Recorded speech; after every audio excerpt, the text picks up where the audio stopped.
Welcome to Mystic Realms Recap. Links are in the description below. Please show some love of the author and me. On to the show. Wait. Stop. Lux cried out as he waved his hands toward the dwarven defenders. We are on the same side. This is my summon. The dwarves looked at Lux with doubtful expressions, but they no longer shot the white skeleton that had suddenly appeared on the ramparts. The half-elf ran to pick up Diablo's head that was chattering on the ground. For a brief moment, the red-headed boy thought that he heard Diablo complain about getting hit by friendly fire. As soon as Lux returned the skeleton's head from its body, Diablo faced the dwarven defenders and raised its middle finger at them. The half-elf subconsciously covered Colette's eyes, to prevent her from seeing something that a 12-year-old shouldn't see. Lux had never tried to communicate with Diablo in the past, but now he could confirm that his named creature was an intelligent being. Because of this, he decided to tell him exactly what he had in mind. Diablo, stay close to me at all times, Lux ordered. We will defend the village with everything we have. Do you understand? Diablo nodded its head once. He then stood behind Lux like a bodyguard that would strike anyone who dared to threaten his life. Wow. Mr. Skeleton looks cool, Colette said. Just call him Diablo. Okay. From now on, I will call him Mr. Diablo. Nice to meet you, Mr. Diablo. The white skeleton looked down at the little dwarf before chattering its teeth in greeting.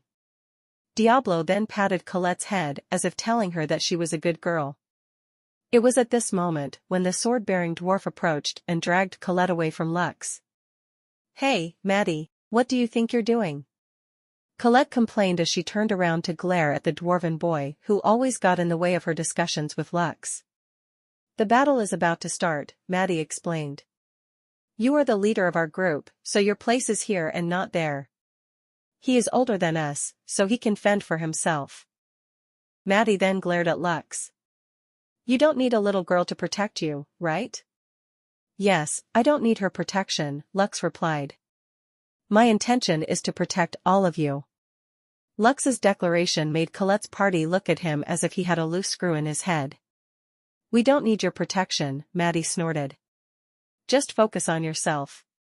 Looking at you, I bet you'll die during the first wave of the outbreak. Colette, let's go. Fine, Colette snappily replied at Maddie. Big brother, just do your best. I will keep an eye on you, so don't worry. I will come running if you need help. Haha, okay. Lux nodded. He then shifted his attention to the young dwarf who was staring daggers at him. Oi, Maddie. What? Keep Colette safe. You can do that, can't you? Maddie scoffed at Lux as he raised his short sword towards the undead army. The only way they are going to hurt her is through my dead body, Maddie declared. Let's go, Colette. The little girl no longer resisted as she allowed Maddie to drag her back to their party members. Lux only smirked at the little boy who seemed to be suffering from puppy love. In Lux's eyes, all of them were children, so he didn't intend to quarrel with them about every little thing. He shifted his gaze back to the undead swarm that was only 100 meters away from the village's defensive wall.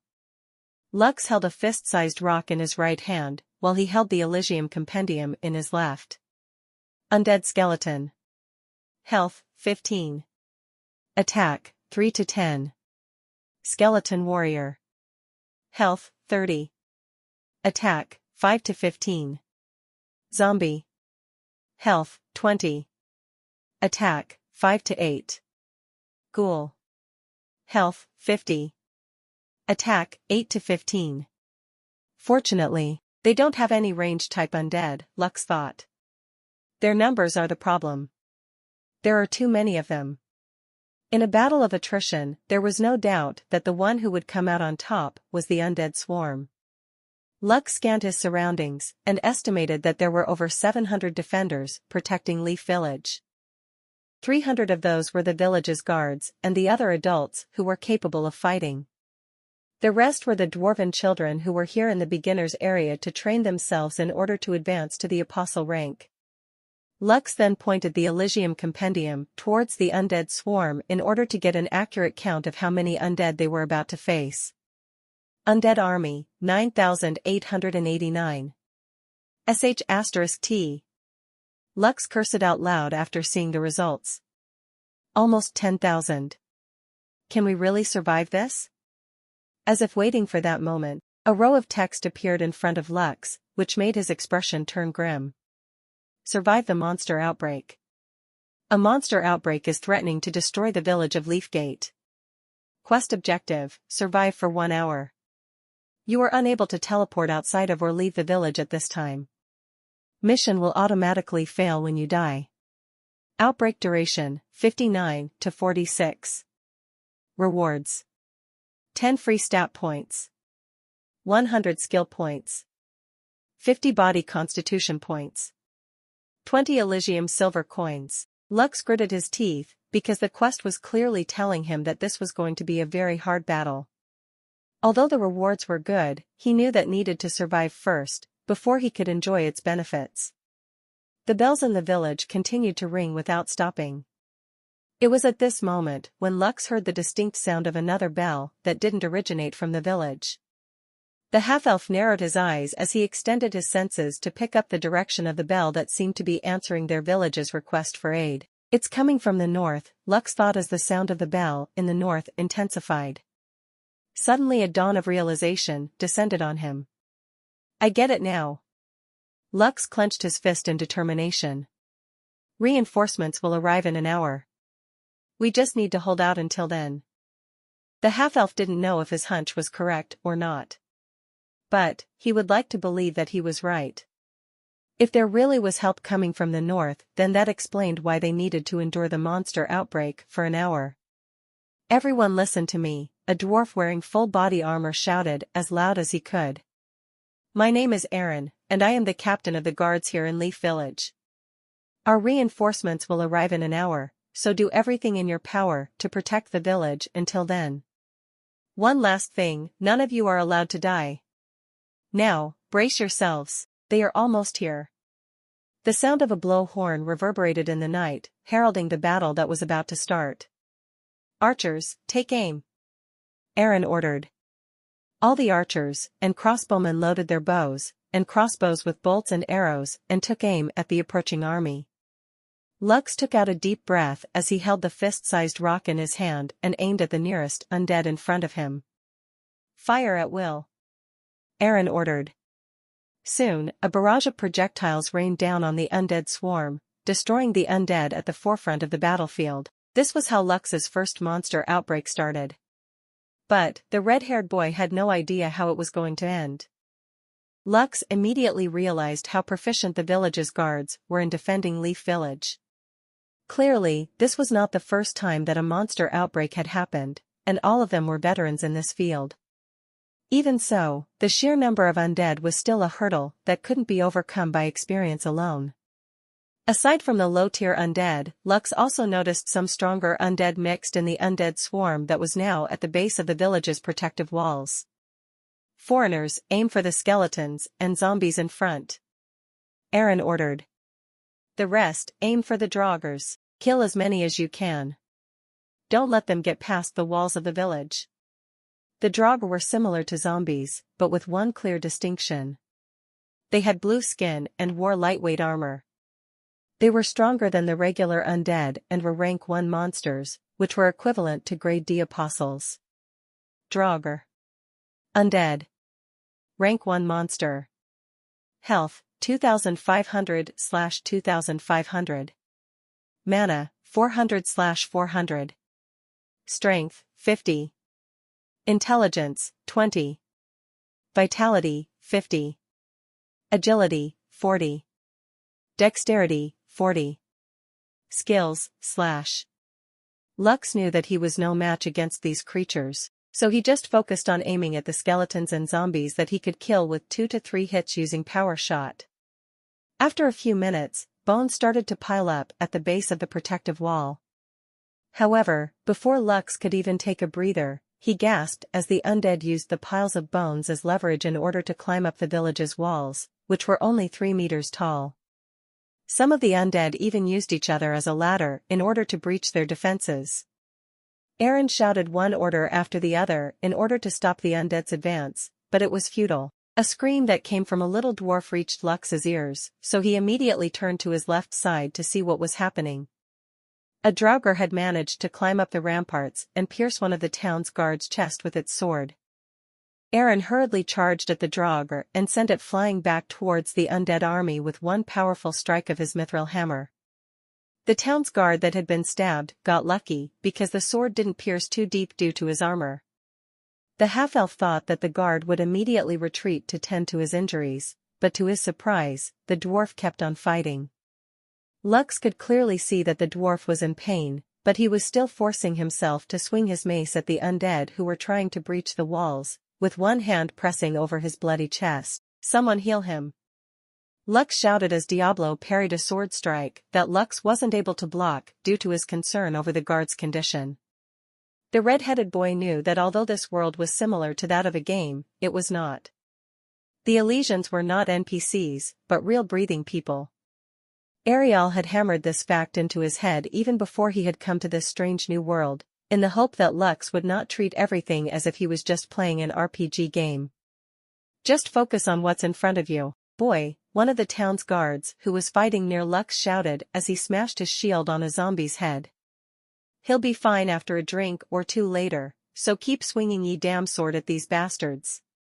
Lux was about to argue, but the skeleton sword that was about to slash his face prevented him from doing so.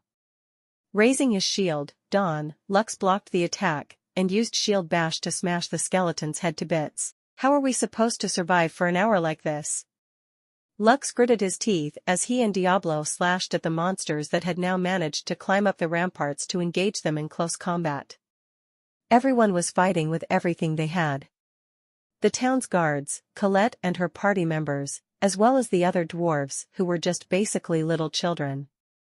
Lux ordered his forest wolf to grab a fallen dwarf child from the ramparts and ordered it to take her to the village to get some treatment. Although there were over a dozen clerics who could heal the injured, there were just too many people for them to attend to, and had no time to heal everyone. For their part, the town's guards did their best to protect the children who were fighting alongside them. These caused them to suffer grave injuries, while others died alongside the children they were protecting, due to being ganged up by the undead who had now taken a foothold in their first line of defense. Colette and Maddie were being pushed back by the growing number of zombies, while the town's guard focused their attention on the draugrs who posed a threat to the foreigners who were only a match for the low-tier undead. Seeing that they would only suffer more casualties in this manner, Aaron had no choice but to order everyone to retreat and use guerrilla tactics against the undead. "What about the villagers?" Colette asked one of the town's guards that was helping them retreat from the front lines. "Did they already evacuate?" "Aye, lass," the town's guard replied. "They are now in the underground shelter. Relax, they're far safer there than we are out here. So, hurry along and don't let the undead bite you." The minutes passed by as the defenders and the undead clashed against each other. Some of the villagers hadn't escaped to the shelter and were fighting against the undead by shooting crossbows at them from their rooftops. Others were on the ground and swinging their axes left and right in order to protect their families who were currently hiding in the shelter. Lux was doing his best to help transport the injured dwarves at the rear of the battlefield, where the clerics were currently treating everyone. At times, only the forest wolf or Lux would carry the dwarves, because he was afraid that the defenders would kill Diablo by mistake. Although Diablo was a pure white skeleton that stood out from the other undead, it didn't change the fact that it was still an undead. To prevent misunderstandings, he ordered his named creature to fight alongside Colette's party and protect them to the best of its abilities. Diablo had already died 3 times in an effort to protect Lux and the other dwarfs from the swarm of undead that showed no signs of stopping their rampage. As Lux was carrying a dwarf boy who had been stabbed by a skeleton warrior, he found himself blocked by a draugr that had just killed one of the town's guards. Although the rank 1 monster was missing an arm, it was still a monster that was stronger than the half-elf, which made Lux's face turn pale. If he dropped the dwarf boy he was carrying and escaped, he would probably be able to save his life, but the boy would surely lose his life in the process. Just as Lux was madly thinking of what to do next, the Draugr's body exploded in a fiery blaze, leaving only a blue beast core behind.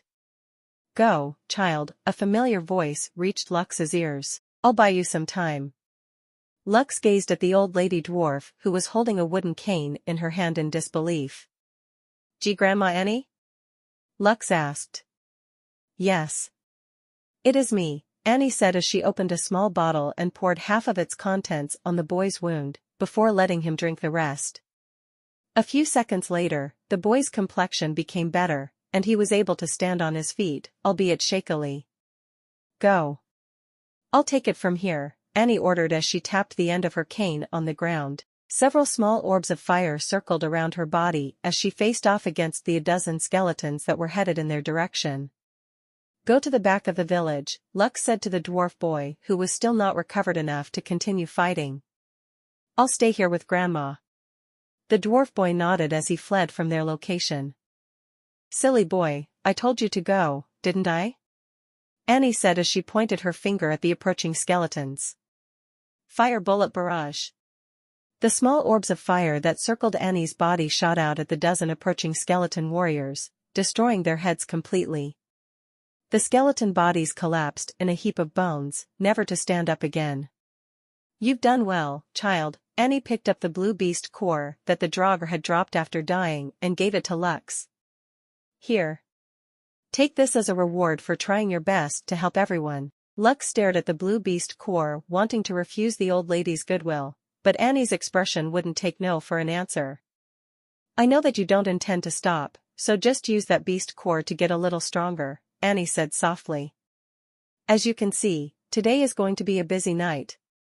I might not be able to open my shop in the morning because of these trespassers." The old lady gave the undead that was swarming her village a hateful gaze. "Catch up to me after you're done," Annie ordered. "If you get lucky, we might be able to get more beast cores from the Draugrs we come across along the way." As Annie walked away, Lux stared at the beast core in his hand before making a decision. Dash. Ding. "Do you wish to consume the rank 1 beast core?" "Yes/no." "Yes," Lux said with determination. He knew that Grandma Annie was right. If he wanted to help more people, he needed to become stronger first. After choosing yes, 2 more options appeared in front of Lux. Upgrade stat points. Upgrade skills. This was the question that stumped Lux in the past, but now, he understood what he needed to do. Upgrade stat points, Lux ordered, and the beast core in his hand was consumed. Upgrade stat points has been chosen. "Are you sure about your decision?" "Yes/no." Lux said yes to confirm his decision. Immediately, the beast core turned into particles of light and was absorbed by his body. Several rows of text appeared in front of him, showing him the results of the beast core consumption. Obtained 5 free stats points. Obtained 10 body constitution points. You have acquired the skill slash. Active skill, requires 2 mana to use. Slash at your enemy dealing plus 20 physical damage. Skill evolution, EX, detected a new skill. Slash skill will be upgraded into Fury Slash once the requirements have been met. Fury Slash. Active skill, requires 5 mana to use. Slash at your enemy dealing plus 40 physical damage. If your target has less than half of its health remaining, deals an additional plus 40 damage to your attack. Requirements to upgrade, use /100x. Progress, 0/100. Lux immediately put 3 of his stat points into strength, and 2 into vitality, increasing his attack power, defense, and health points. /N, although I didn't mention it in the previous chapters, 1 vitality point is equivalent to 1 defense point. Name, Lux von Kaiser. Age, 16. Race, half-elf. Rank, none. Health, 35/35. Mana, 5/25. Strength, 13. Intelligence, 5, Vitality, 7, Agility, 9, Dexterity, 8. Special abilities, skill evolution, EX. Skills, power shot, / Immortal Conqueror's Legacy. Rating, F progress, 26/100. Lux unsummoned his soul book as soon as he finished adding his stat points. He then ran after Grandma Annie, who was now actively shooting fire bullets at every undead that she encountered. The half-elf could see her breathing raggedly, but the old lady kept on hurling fire bullets at the undead who were about to strike the defenders who were slowly losing ground with each passing minute. Lux was about to run past Grandma Annie to help Colette and her friends when the old lady stopped him. "Take this, Lux," Grandma Annie said as she handed him a dozen honey-flavored leaf candies that restored health and mana by 50 points. "Don't use them sparingly. I have plenty of those, so if you run out, just come and find me." Grandma Annie winked at Lux before putting a candy inside her mouth. Immediately, her complexion became better after replenishing her mana reserves. "I will," Lux nodded. "Thank you, Grandma Annie." Lux gave her a brief bow before running towards Colette, Maddie, and Diablo, who were in an intense battle against several undead that had encircled them.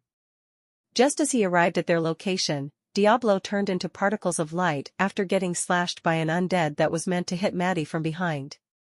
"Rise and fight once more, Diablo," Lux ordered, and the white skeleton reappeared beside him with red flames burning in its hollow eye sockets. Lux felt a bit lightheaded because his mana had almost dropped to 0 after summoning his named creature for the 4th time. He hurriedly ate one of the candies that Grandma Annie gave to him, and immediately felt better afterwards. "Colette, take one and give the rest to your friends," Lux ordered as he handed 6 candies to the little girl who was breathing heavily. Her tear-stained face, which was proof of the terrible things that she witnessed tonight, made his heart ache. "These candies will help you recover your stamina, as well as your mana," Lux explained. "Do you see that old lady over there shooting fire bullets? If you need more candies, just go to her." Colette was still in a daze, but she was able to nod her head in understanding. After passing the candies to his friends, she ate one, which immediately made her feel that her strength had returned to her. "Let's fight together," Lux said as he faced the undead that had now gathered up in front of them. "Right." Colette gripped her mace with both hands. "Everyone, let's fight." "Yes." "Summon Forest Wolf," Lux ordered, and a meter-tall forest wolf appeared beside him. Although the forest wolf was only slightly stronger than a skeleton warrior, having more allies was better than having none. "Charge!"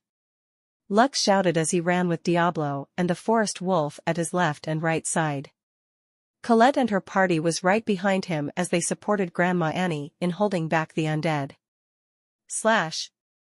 Lux shouted as he slashed his sword in a wide arc, instantly beheading 2 zombies in front of him. "Fury Slash." Progress, 1/100. Dash. The low-tier undead didn't drop beast cores. Only ranked 1 monsters and above, like the Draugr, had them. Unlike the half-elf, Colette and the others gained experience points from killing monsters. These points allowed them to level up, which gave them free stat points that they could distribute freely depending on their wishes. At first, Lux argued with Ariel that this was unfair treatment. Unlike the other Soleans, who could level up, the half-elf didn't have this advantage. Ariel smiled at him at that time and told him the reason why he was unable to gain experience points by killing monsters.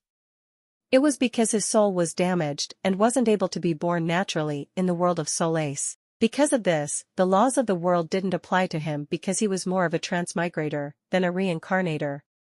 However, Ariel assured him that compared to Soleans, Lux's progress was far superior. Instead of waiting to level up, he would receive quests that would directly upgrade his stats and skill points, which Colette and her friends were unable to do. Also, Ariel added that each time a person in Solais leveled up, they would only get 3 stat points that they could distribute freely. Although they could progress faster in the earlier levels, when it came to the middle levels, unless their families were rich and had many beast cores and other resources in their possessions, Lux would leave them in the dust because of his no leveling up stats and skill points upgrade. Slash. Lux faced 3 zombies and cut their bodies in half with the sword in his hand. Fury Slash. Progress, 5/100. Checking his mana reserves, Lux sighed when he realized that he could at most use /5 more times before his mana points would be down to 5. His mana regeneration of 1 mana point recovered every 2 minutes was not enough to obliterate the low-tier undead in his path. I'll add some points to intelligence later, Lux thought as he used his shield to block the attack aimed at his chest. At this rate, I might choose the magic swordsman profession when I get a total of 100 combined stat points. Just like in games, there was also a job class change mechanic in Elysium. They could use this function by going to the Adventurers Guild, temples, or shrines that were scattered all over Elysium. Just as the red-headed boy was sighing over his limited mana capacity, Grandma Annie shouted for them to retreat. Lux backed off just in time to dodge a thrown sword headed in his direction. When the red-headed boy looked in the direction where the sword had come from, he found 3 draugrs walking leisurely towards their group, which made his expression turn grim instantly. /N. Take note that Lux said stamina here instead of health points, because it would make no sense if he told them that the candy would help them recover their health points. So, he opted to tell them that it would help them recover their stamina, which, in some cases, is almost the same, since it will make them feel that they had recovered their strength to fight again. Shit. Lux cursed out loud at the 3 rank 1 monsters that had come to personally deal with them. Run. Grandma Annie ordered. I can beat one of them, but I can't beat 3 at the same time. Let's retreat. Colette and her friends supported the old lady as they retreated, but the draugrs didn't plan to just watch and let them escape. Block them. Lux ordered. The forest wolf and Diablo moved forward to intercept the 3 draugrs in order to buy them some time to escape their pursuit. Unfortunately, it only took 1 slash for the forest wolf and Diablo to turn into particles of light, which only brought them a few seconds of reprieve. Gritting his teeth, Lux stopped running and held his ground. Holding his shield, Dawn, and one-handed sword, Tranquility, he once again summoned Diablo and the forest wolf by his side. After doing so, he swapped his sword for the Dagger of Frost. Dash. Dagger of Frost. Rarity, rare. Dagger. Attack, 10 to 15 frost damage. Allows you to use the skill Ice Slash. Ice Slash deals 20 to 25 frost AoE cone damage to creatures that are within 5 meters away from the user. Has a chance of freezing the user's enemy for 5 seconds. Skill cooldown, 2 minutes. Dash. Ice Slash. Lux roared, sending a white, crescent, energy blade, flying towards the 3 draugrs that were running towards him. 2 of the monsters were frozen in ice, while the third one brushed off the attack, despite it dealing significant damage to its body. The forest wolf growled as it lunged at the draugr, biting its neck. Diablo, on the other hand, slashed at the draugr's hand that carried its weapon in an attempt to disarm it. Unfortunately, the bone sword wasn't strong enough to cut the hand off, making Diablo's attempt futile. This exchange lasted only for a few seconds before the forest wolf and Diablo, once again, turned into particles of light after receiving the draugr's counterattack. During this brief period, Lux forcefully chewed another candy inside his mouth, recovering his mana at a fast rate. No sooner had the draugr killed the 2 annoying pests, then the wolf and the skeleton reappeared in front of it to continue attacking it from both sides. It was also at this moment when the other 2 draugrs broke out of their frozen state, roaring in anger. Their eyes locked on Lux's with the intention of tearing him apart. However, before the 2 draugrs could even get close to the half-elf, the 3rd draugr had once again killed Diablo and the forest wolf. It then roared and sent a hate-filled punch towards the red-headed boy, who hurriedly raised his shield to defend himself. A loud crash reverberated in the air, followed by a pained cry as Lux was sent flying by the draugr's attack. The boy's body landed over a dozen meters away from where he previously stood and rolled on the ground for a few meters more before stopping completely. Lux's body was racked in pain, especially his left arm, which was bent in an unnatural angle. It was so painful that the half-elf's vision blurred as tears streamed down his face, while he gasped for breath. With every breath he took, he felt a sharp pain in his chest and wondered how many of his ribs were broken. Gritting his teeth, he tried to stand up, but he couldn't muster any strength in his body. "Grandma." "Vera," Lux said, between pained breaths. "Sorry." Lux looked up at the three draugrs who were looking down on him, with their swords raised high. He knew that he no longer had the ability to dodge the assault of the three rank 1 monsters that surpassed his current abilities. His only regret was that he wouldn't be able to keep his promises to his grandma Vera, Ariel, and Max. "I'm sorry." Lux sighed as he closed his eyes, waiting for the strikes that would end his life, but they never came. Instead, he felt a wave of hot air wash over his body, making him open his eyes abruptly. The three draugrs in front of him were roaring in pain as their bodies were consumed by blazing flames that illuminated the dark night. It was also at that moment when the mighty sound of a blowing horn reached Lux's ears. The ground trembled, as hundreds of hooves made their way towards the front lines of the battle. Suddenly, something jumped over Lux's body that was lying on the ground. As if time had slowed down, Lux was able to see the face of an armor-wearing dwarf, who looked down on him from the back of a 1.5-meter-tall mountain goat. Their gazes met for what seemed like an eternity before time once again flowed naturally. "Charge!" the dwarf that had jumped over Lux's body shouted. "Ride, warriors of Noria! Push them back! Kill!" Hundreds of mounted goat riders passed over Lux's body as they shouted their war cries. The goats rammed the undead army, obliterating the skeleton warriors that blocked their way. The weakest of the goat riders were equivalent to grade C apostles, rank 2 monster, which was more than enough to easily beat 2 draugrs simultaneously.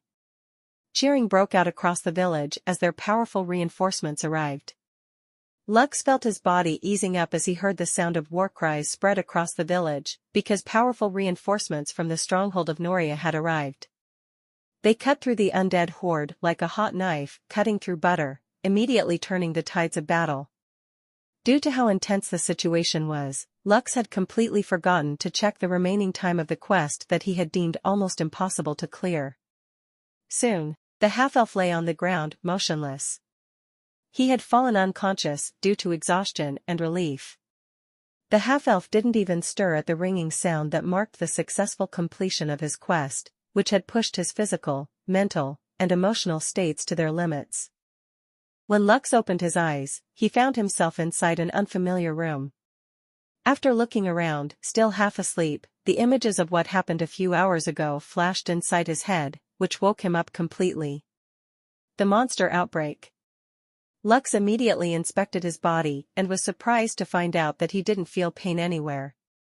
Even his left arm that had been broken due to the draugrs' attack was working properly, which made the half-elf think that everything that happened was just a dream. Was that really just a dream? Lux frowned. I'd better confirm it. The first thing Lux did was summon his soul book to see his stats. If it was really a dream, then he wouldn't have an increase in stats points, nor would he have learned the skill slash. No.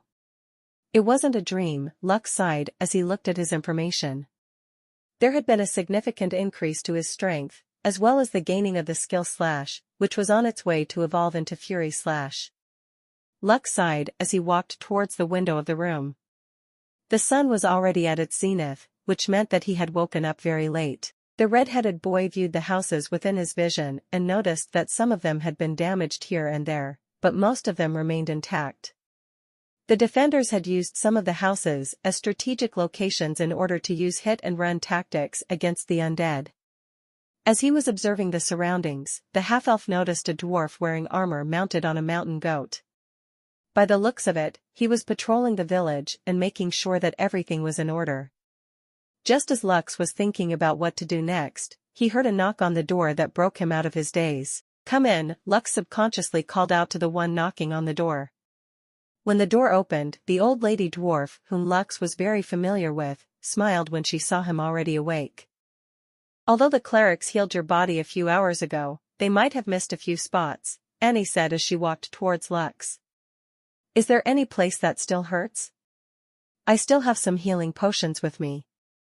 Lux shook his head. "I'm fine, Grandma Annie." What happened to Colette and the others?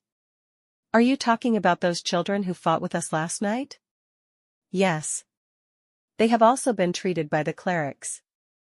A few hours ago they went to the plaza before they returned home, Annie answered.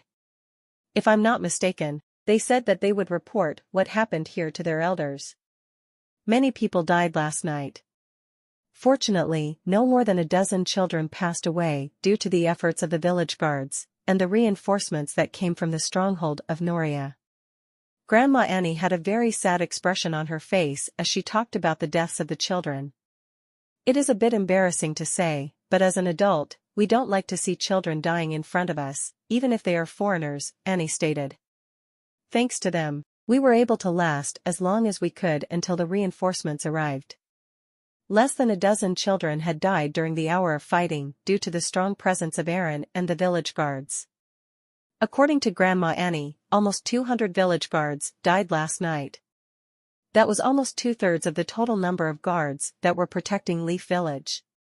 If only there hadn't been any draugrs in the undead swarm, the number of casualties would have been much lower.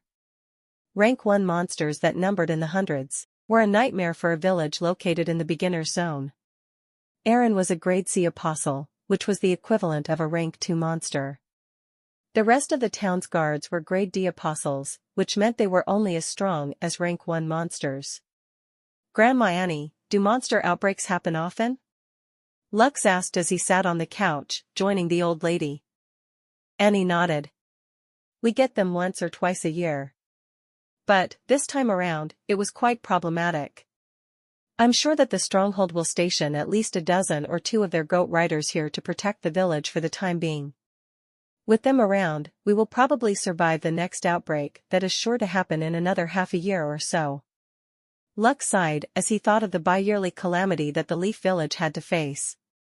He asked Grandma Annie a few more questions, which the latter answered to the best of her abilities. Because of this, the half-elf was able to learn a lot of things. In the dwarven kingdom of Guellivan, villages would normally be built near a dwarven stronghold, which acted as its protector in times of need. The stronghold of Noria, for example, was the protector of 4 villages, including Leaf Village. The villagers used the bells to communicate with the stronghold over long distances when they were being attacked by a force that far surpassed their capabilities to defend against. In turn, the stronghold would then dispatch its goat riders to assist the villages to resist the threat that had come knocking on their doors. However, due to the distance, they needed at least an hour to arrive, which was why Lux's survival quest asked him to survive for an hour before the reinforcements came to their rescue. You were very brave last night, Lux, Annie said as she held the red-headed boy's hand firmly. Also, thank you for standing up to those draugrs to give us time to escape. I only did what had to be done, Lux replied. In the end, I was saved as well. Lux wasn't delusional to think that he could have survived his predicament by himself. If not for the timely arrival of the goat riders, he might have been added to the list of casualties of the monster outbreak who had died protecting the village. Although being regarded as a dead hero might be something that your bloodline could be proud of, a dead hero is still a dead hero. Lux would rather be alive than dead, so he was very thankful that he was still alive after that nightmarish night that he would always remember in his memories. Before I forget, please, take this. Annie took out 3 blue beast cores and handed them to Lux. Those belong to the 3 bastards that tried to kill you last night. Lux didn't stand on ceremony and gratefully accepted the beast cores, which would allow him to grow stronger. Grandma, were you the one that saved me last night? Lux inquired. If you were asking who was the one that burned those draugrs, then yes, it was me, Annie answered. But, it is not I who saved you, but it is you that saved me. If you didn't block their path, I and the children might have been grievously injured or, worse, dead. Also, you gave me enough time to cast a high-level spell, so it is still thanks to you that we were able to survive to live another day. Lux smiled and didn't say anything else. As if waiting for this moment, his stomach growled in protest to tell him that he had not eaten breakfast. Grandma Annie chuckled and bid Lux to follow her down the dining area to have lunch with her. Naturally, the half-elf accepted her offer and enjoyed rice porridge with egg that was prepared especially for him. After eating a filling lunch, Grandma Annie told him to rest more inside the guest room because the village was still in a bad state. Lux nodded his head in agreement and thanked Grandma Annie for her hospitality. Right after he closed the door of his room, the red-headed boy sat on the couch and summoned his soul book. He opened the quest page and saw the completion mark on top of it.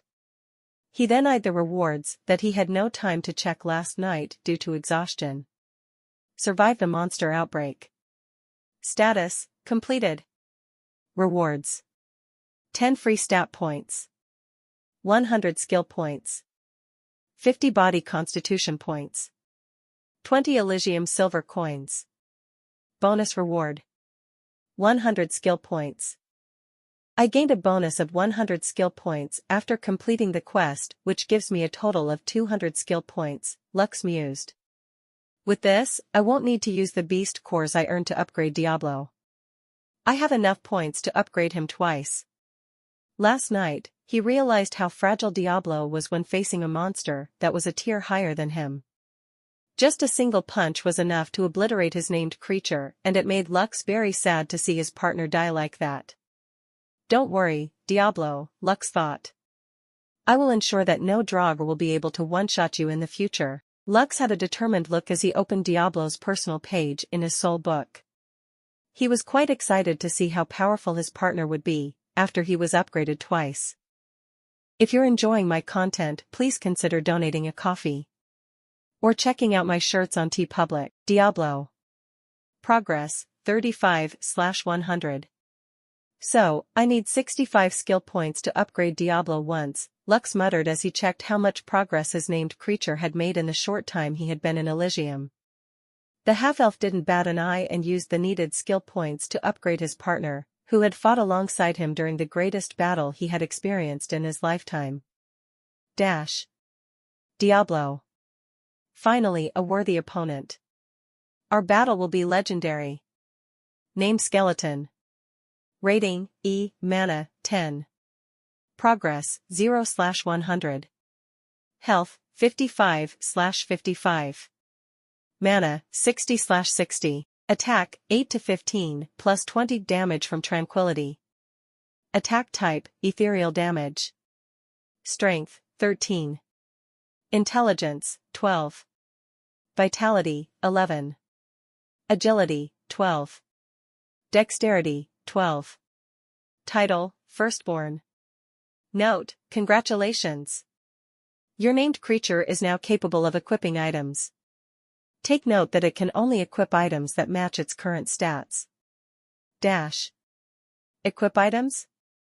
Lux blinked as he gazed at the new bookmark that appeared in Diablo's profile. After clicking the equipment page, an idea suddenly appeared on Lux's head. Come forth, Diablo. Lux ordered. A magic circle appeared on the ground in front of him and his trusted partner emerged from it. Can you equip this? Lux asked as he handed Tranquility to Diablo, who didn't look any different from his pre-upgraded state. The white skeleton unsummoned its bone sword and held Tranquility in a firm grip, giving it a few practice swings.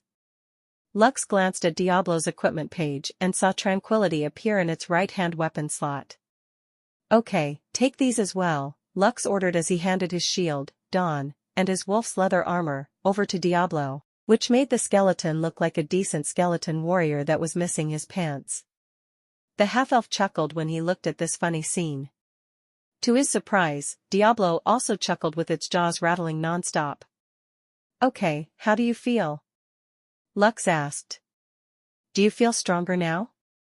The white skeleton nodded its head in affirmation to its master's inquiry. The red-headed boy smiled as he gazed at his remaining skill points. Free stat points available, 10. Free skill points available, 135. Just as he planned, Lux used another 100 skill points to upgrade Diablo and made him stronger. Diablo. Finally, a worthy opponent. Our battle will be legendary. Name Skeleton. Rating, E+. Mana, 10. Progress, 0/100. Health, 105/110. Mana, 110/110. Attack, 16 to 25, plus 20 damage from Tranquility. Attack type, Ethereal damage. Strength, 23. Intelligence, 22. Vitality, 21. Agility, 22. Dexterity, 22. Title, Firstborn. Skills, / Note, not bad. Your thug is now stronger than a typical mob character. They say that one good thing leads to another. On your next upgrade, your named creature will have a qualitative boost in its overall strength and performance. Look forward to it. Free stat points available, 10. Free skill points available, 35. Nice. Lux wasn't able to hide his appreciation as he looked at Diablo's current stats. Just like the note at the end of his named character's profile said, Diablo had indeed become stronger than he was before. Also, just based on stats alone, the white skeleton was even stronger than his master, Lux, who was looking at his partner with admiration. The other thing that made Lux happy was the information that Diablo would have a qualitative boost in his overall performance on his next upgrade. Partner, take care of me from now on, Lux said as he extended his hand for a handshake. Kikik, Diablo chuckled as he extended his hand to shake his master's hand. Lux was caught by surprise, because although Diablo had shown signs that it was an intelligent creature, this was the first time that it had attempted to talk to him. Not only that, the white skeleton's thoughts were clearer now compared to how they were in the past. The half-elf could now understand it, even though it was not speaking any formal language. Amazing. You are amazing, Diablo. Kikik. A few minutes later, Lux unsummoned Diablo and stared at the 3 blue beast cores in front of him. He was hesitating about whether he should use them to upgrade Diablo or not, or use them to upgrade his own stat points. After much deliberation, the red-headed boy decided to use them to upgrade himself. The monster outbreak had shown him how much he was lacking in terms of combat ability. His mana was quite low, so he easily ran out of juice after using the / skill, and summoning Diablo and the forest wolf several times to bolster his forces. Now that Diablo has tranquility, he can summon the forest wolf by himself, Lux muttered as he played with one of the beast cores on the palm of his hand. He also learned / so he is capable of dealing greater damage to our enemies now. Although he is still weaker than a Draugr, he won't die after getting hit once. After pondering for a while, Lux returned the beast cores to his storage ring and went to talk with Grandma Annie. You're going now? Annie asked as she looked at Lux with concern. Lux nodded. Yes, Grandma Annie. I will return home for a while. Annie smiled after finding out the red-headed boy's reason for leaving. That's good, Annie replied. Let your loved ones know that you are safe. You can always return here whenever you want. My house is always open for you. Thank you Grandma Annie for your care and hospitality. I'll be going now. Have a safe trip. As Lux walked the streets of Leaf Village, he genuinely felt the sadness of the people living in it. Just like Ariel had said, there were no NPCs in Elysium. In short, the people here were no different from him. All of them were alive and knew how to feel happiness, sadness, anger, and helplessness. But, aside from the sadness, Lux also noticed something had changed in the hearts of people around him. They no longer looked at him with a guarded expression. Some of them even went out of their way to give him a brief nod of acknowledgement as he passed through them. The villagers heard how the half-elf had fought tooth and nail to defend their village from the monster outbreak. They no longer treated him as an outsider, and had acknowledged his presence among them. For some reason, this made Lux feel warm, and made his eyes water a bit. Although he didn't want to admit it, he had been starving for recognition all his life. Recognition from the people in Wildguard Stronghold, recognition from his grandmother Vera, and recognition from the world he was living in.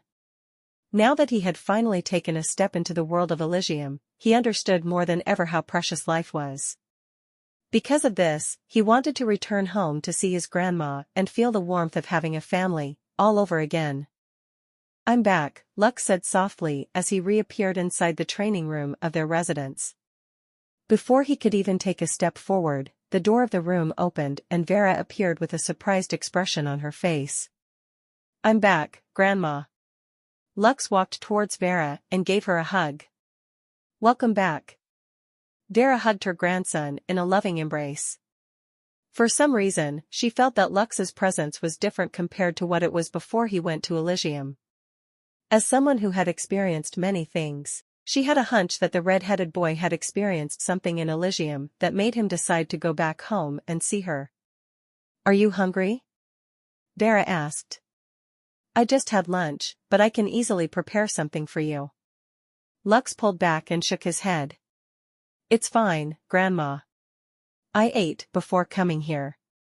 Alright, let's go to the living room, Vera proposed as she lightly patted her grandson's shoulder. Tell me about your adventures in Elysium. Okay. Lux nodded. It must have been a scary experience, Vera said as she pulled her grandson close to her. I'm just glad that you survived. Lux had just finished his tale of the monster outbreak in Leaf Village, which made Vera's feel as if her heart was being squeezed inside her chest. Lux was one of her 3 remaining family members, and the thought of losing him made her feel very anxious. I'm glad I survived as well, Grandma, Lux replied with his eyes closed. During that time I felt very sad about the possibility of leaving you all alone. In fact, I was more scared of you being alone than the thought of me dying. It's so painful that it hurts. Vera held Lux tighter. It was not only Lux who felt that way. She was also very scared of losing the grandson that she had raised since he was a baby. Will you return to Elysium? Yes. I need to go back. There's still many things I need to do. Vera sighed, but she didn't try to dissuade her grandson from his decision.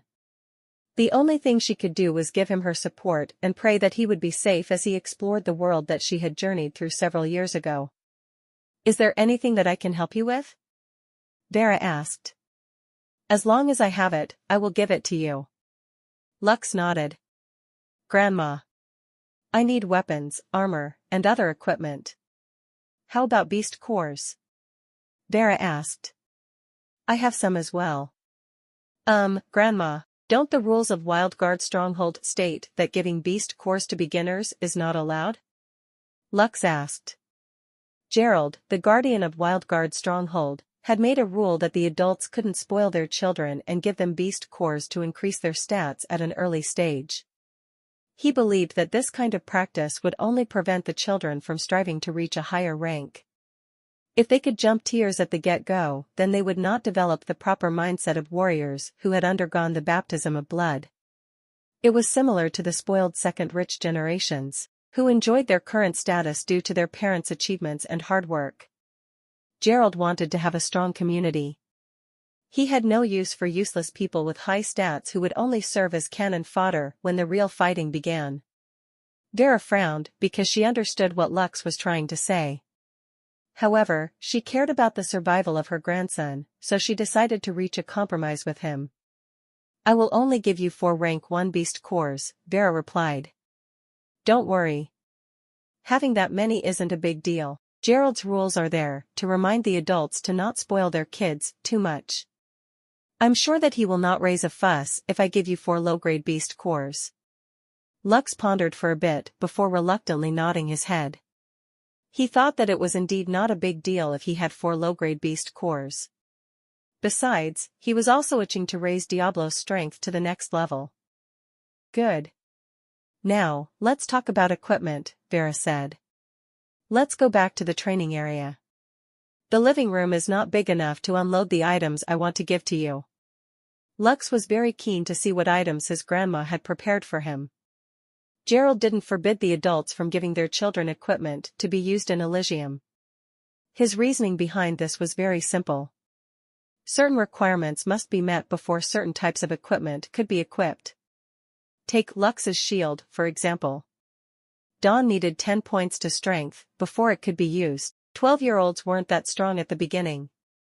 It would take them a while to level up and gain the strength necessary to equip the weapons, armor, and other artifacts that their parents had prepared for them. Also, these things could also be obtained in Elysium, so Gerald didn't see any problem in letting the kids have them. Since that was the case, the adults had an unwritten agreement that supplying their children with equipment was allowed, as long as they didn't blatantly announce it to the world. Lux's eyes widened in shock at the sheer number of equipment that Vera presented to him. Truthfully, Vera was only planning to give them to Lux if her grandson asked for her help. The things that she had prepared for him were all rare and unique weapons. The half-elf appraised these items one by one. He found out that he could only use most of them after he had stepped into the apostle rank, which was still quite a distance from his current state. Even so, he still found some set equipment that made him smile from ear to ear. Set equipment were items that gave decent boosts to attack, defense, and bonus stats when 2 or more of them were equipped. "Come forth, Diablo!" Lux shouted, and his trusty companion appeared beside him wearing the fox leather armor, Dawn, and Tranquility. "Change your armor to this," Lux ordered as he pointed at a black set of armor that he had specially chosen for his partner. Diablo nodded and took off the wolf leather's armor and returned it to Lux. Wandering Knight set. Set requirement, 22 points to strength. Wandering Knight Greaves. Plus 15 defense. Wandering Knight Tassets. Plus 15 defense. Wandering Knight Breastplate. Plus 15 defense. Wandering Knight Bracers. Plus 15 defense. Wandering Knight Helmet. Plus 15 defense. Wandering Knight Set Bonus. 2 pieces of equipment. Plus 1 to strength. 3 pieces of equipment. Plus 2 to vitality. 4 pieces of equipment. Plus 2 to dexterity. 5 pieces of equipment. Plus 50 health points. Plus 25 all elemental resistance. Plus 2 to agility. 20% damage reduction from physical attacks. Diablo had a complete makeover after putting on the black set of armor. His glowing red eyes could be seen through the helmet's eye slits, which gave him a very intimidating presence. It would have been perfect if his sword and shield were black as well, Lux muttered as he rubbed his chin in contemplation. Still, this will have to do for now. Diablo. Health, 165/165. Mana, 110/110.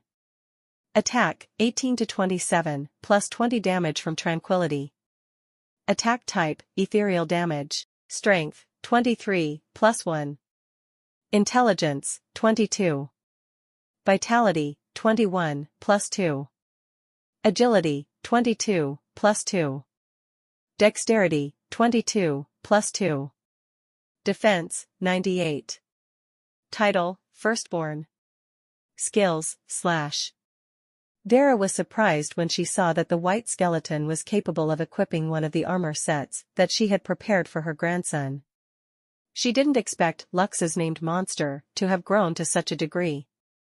This gave her a feeling of comfort, knowing that there would be a dependable bodyguard following her grandson around in the world of Elysium. After admiring Diablo's new armor set for a while, Lux finally went to gather his own set of armor, which was called the Relentless Warrior Equipment Set. Relentless Warrior. Set requirement, 15 points to all stats. Relentless Warrior Circlet.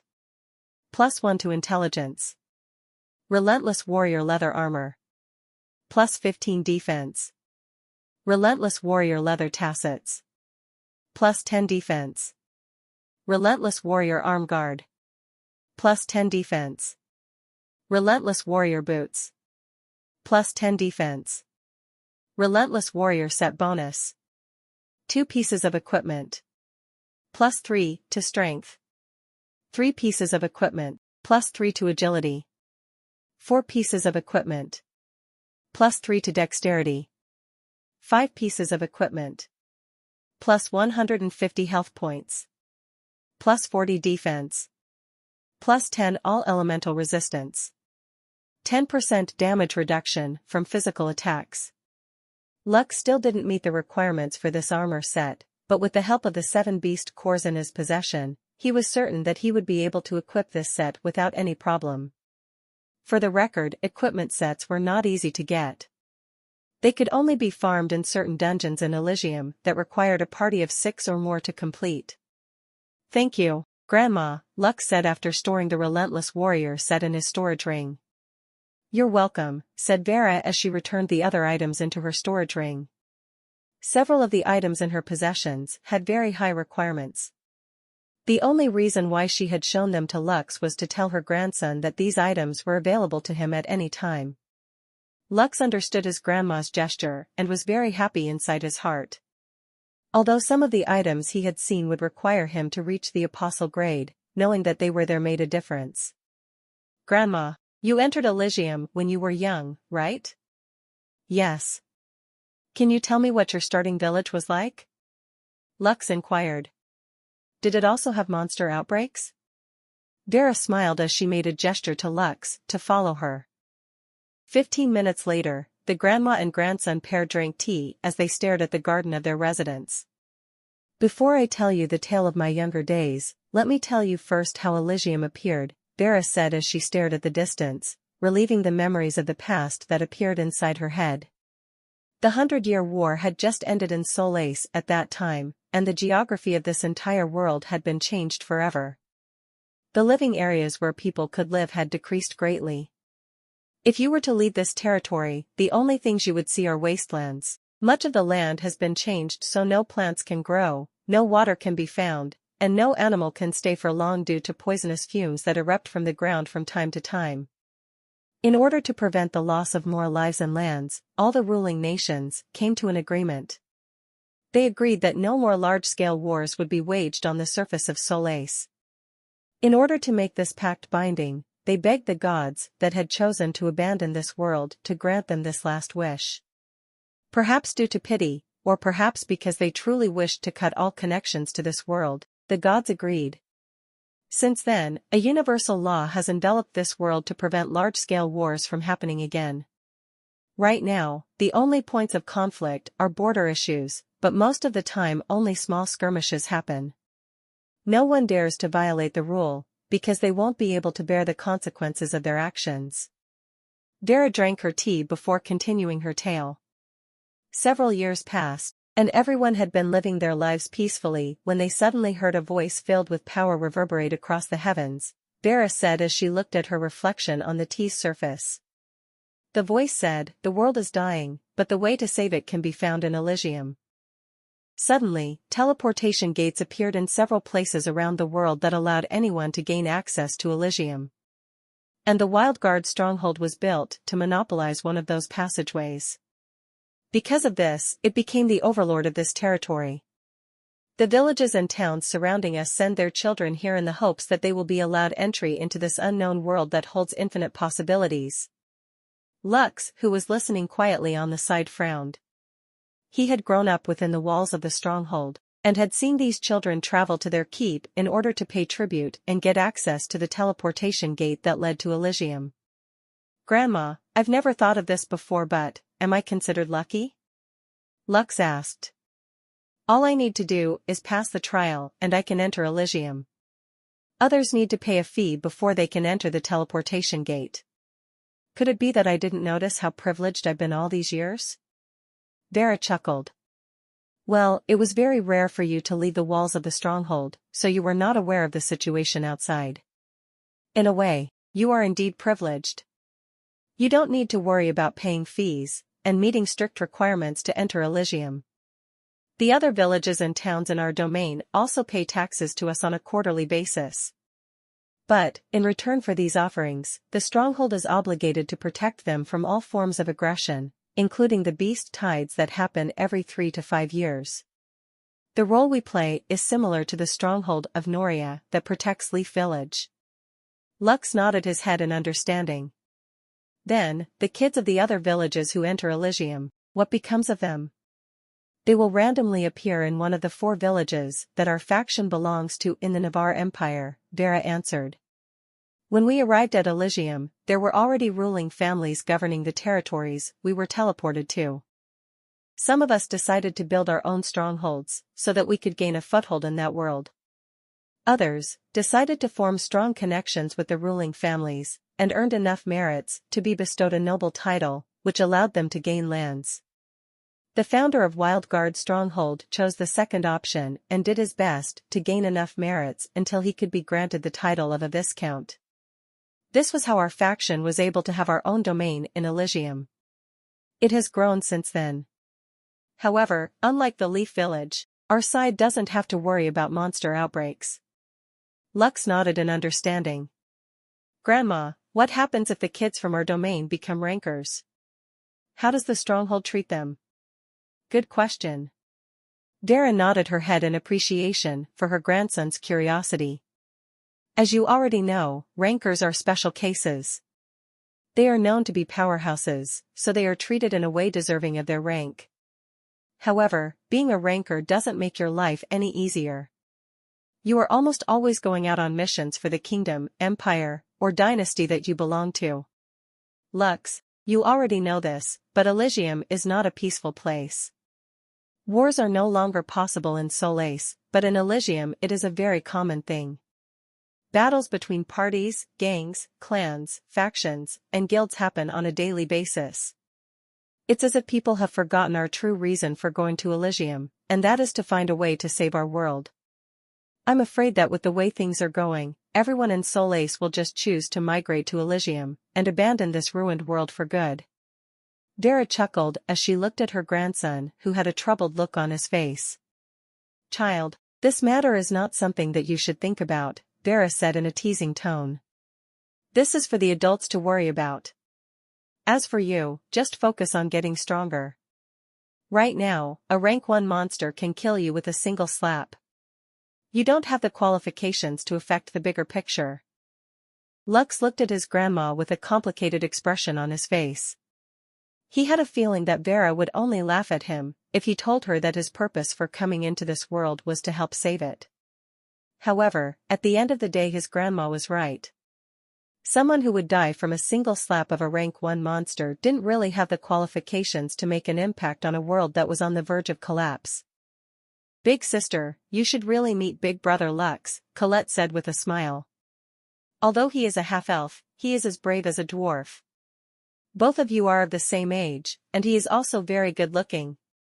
A charming young lady with long blonde hair, tied in a ponytail, smiled back at her little sister, who had been chattering non-stop about the half-elf she had met in Leaf Village. Colette's older sister looked like a doll that was made to perfection. But, unlike the adorable Colette, her sister's charm was like a flower that was about to bloom. Her name was Aina, and she was recognized as one of the top prodigies in the dwarven kingdom of Guellivan, as well as the dwarven empire of Averith in Solais. This is the first time that I've heard of a half-elf, or any other race for that matter, appearing in the beginner's village in the dwarven lands of Elysium, Aina said with undisguised interest. So, what is he like? Is he strong? Colette shook her head. He's not that strong, but he is very cool. During the battle, he prioritized saving dwarves and transporting the injured to the treatment area, at the far end of the village, away from the fighting. Aina sipped the tea in her cup as she eyed her sister. Maybe he's just scared of fighting, so he prioritized taking the injured as an excuse to not get killed. Big brother isn't like that. Colette pouted. If he's afraid of fighting, he wouldn't have faced 3 draugrs to let us escape. Those are 3 rank 1 monsters. If Big Brother didn't block them, I might have also died, you know? I'm sorry, Aina apologized after seeing her sister's teary-eyed face. He is indeed not a coward. He is a very brave person. Yes, he is a very brave person. I already told father that he saved my life, and he agreed to give him 10 rank 2 beast cores as a thank you gift. Father sure is generous. Yes. Aina smiled. She could already understand what her father was thinking. If her guess was right, her father was indeed very thankful to the half-elf for saving her sister's life. However, gifting the young generation was akin to spoiling them and making their lives easier. This would give them a fake sense of security, seeing that their stat points would drastically increase due to the power of the beast cores. But, at the end of the day, even if they suddenly gained an increase in overall stats, there were still many dangers in Elysium that could end their lives if they weren't careful. Father's purpose is to let Lux graduate from the beginner's village, so that Colette would no longer be able to meet up with him again, Aina thought. I guess this is not a bad thing. Once he steps into the intermediate area, I will be able to see this big brother that Colette is so proud of. The beginner villages would only allow foreigners to stay in them until they reached the apostle rank. Once they stepped into that realm, the laws of the world would only give them 10 days before forcefully teleporting them away to the nearest intermediate area in the vicinity. The only question is, which intermediate area will he be transported to? Aina frowned. The dwarven kingdom of Guellivan had over 20 intermediate towns for apostles, and 5 cities, including the capital city, Iranwen, where the rankers of the realm stayed. Although 20 towns might seem like a small number, they were several miles apart from each other. Aina had only registered in 3 towns so far, which meant that she could teleport to these 3 towns whenever she liked. If Lux were to appear in any of the towns that she had visited before, she could personally thank the half-elf for saving her sister.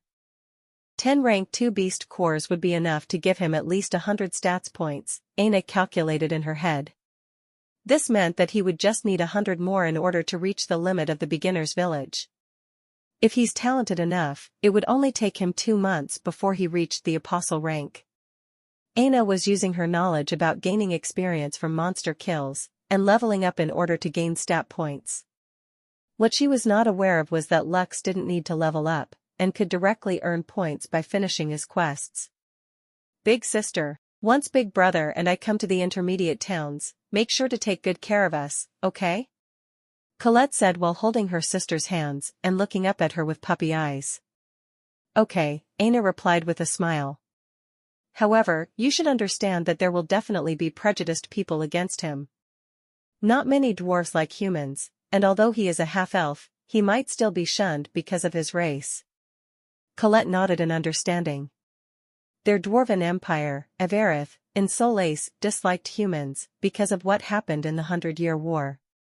Up to this day, the Avarith royal family still held grudges against humans, and refused to entertain discussions about reconciliation between the 2 races. So, when will you be going back to Elysium? Aina asked. Colette pondered before raising 2 fingers. Mother said that I should stay for 2 days, because she missed me terribly. Father is also preparing new equipment for me to ensure my safety.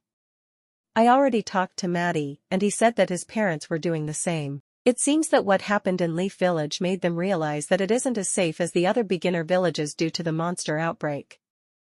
Aina nodded in understanding.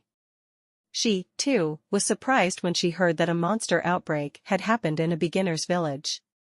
Although this was not the first time something like this had happened, it was still something that the adults didn't want to hear.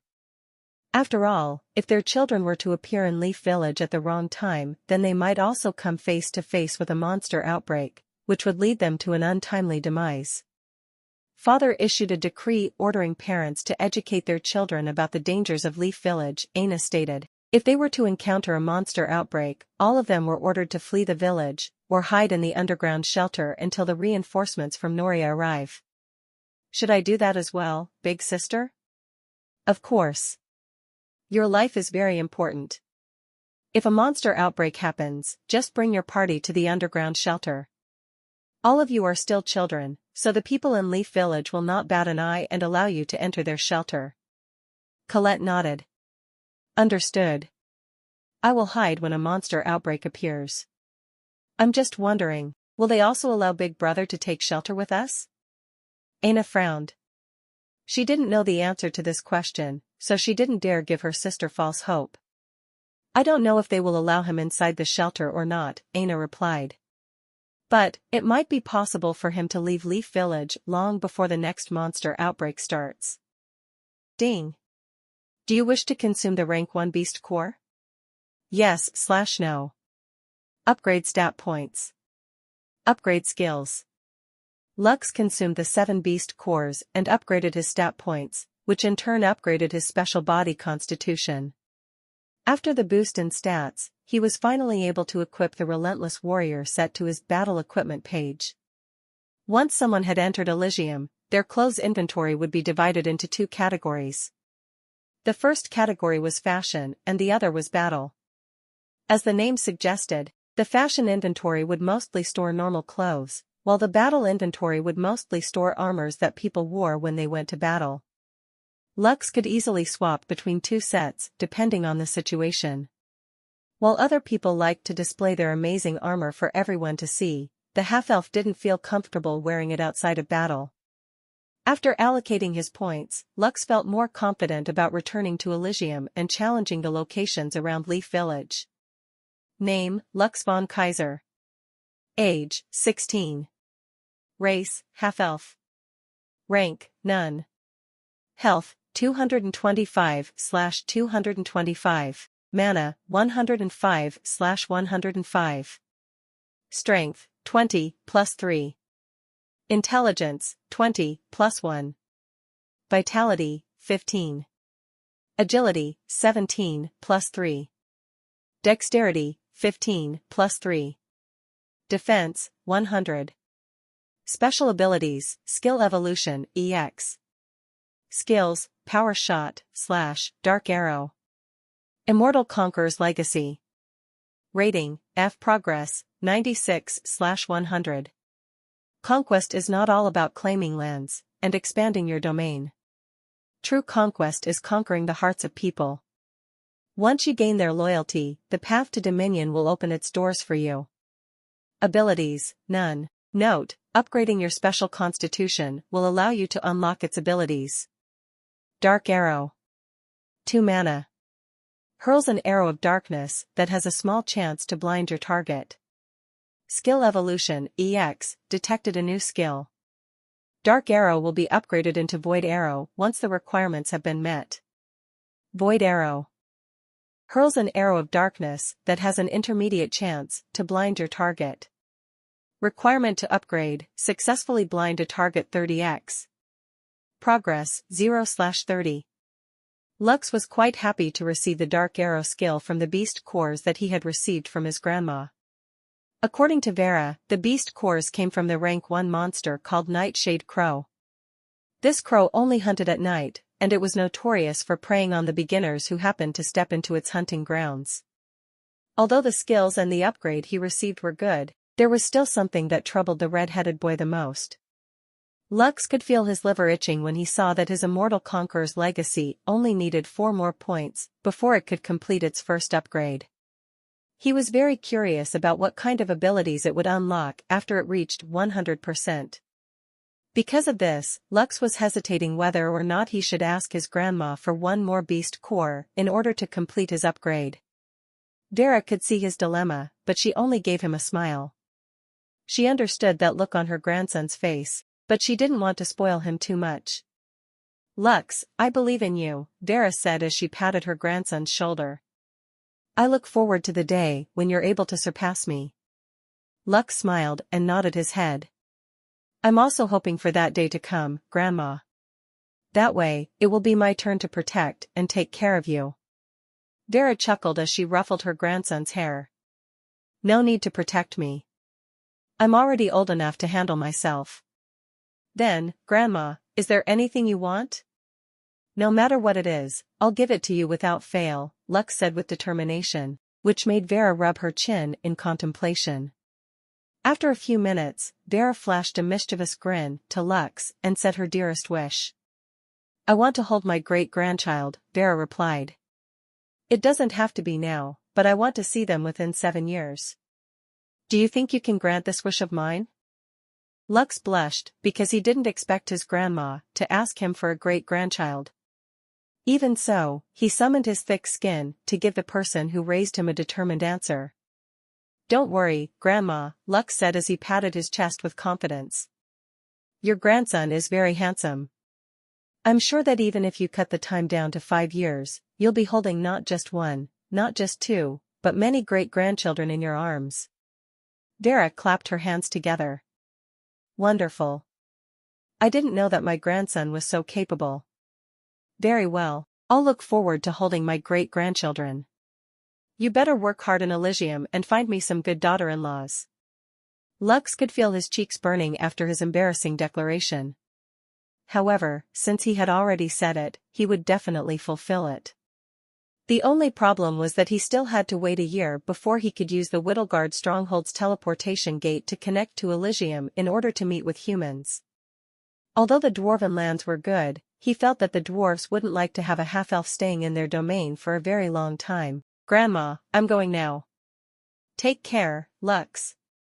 Come home when you get homesick. Lux reluctantly took a step back after giving his grandma a hug.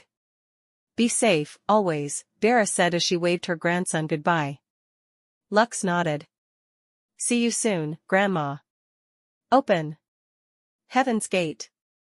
Lux strolled the streets of Leaf Village and saw that the houses that had been damaged during the monster outbreak were being repaired. While the dwarven children played on the streets, their parents busied themselves with helping their village restore its previous state. Lux took a deep breath before taking steady steps towards the Adventurers Guild. He also wanted to do his part to help Leaf Village in his own way. This was why Lux made a vow to himself. It doesn't matter how long it takes, Lux thought as he walked towards the Adventurers Guild.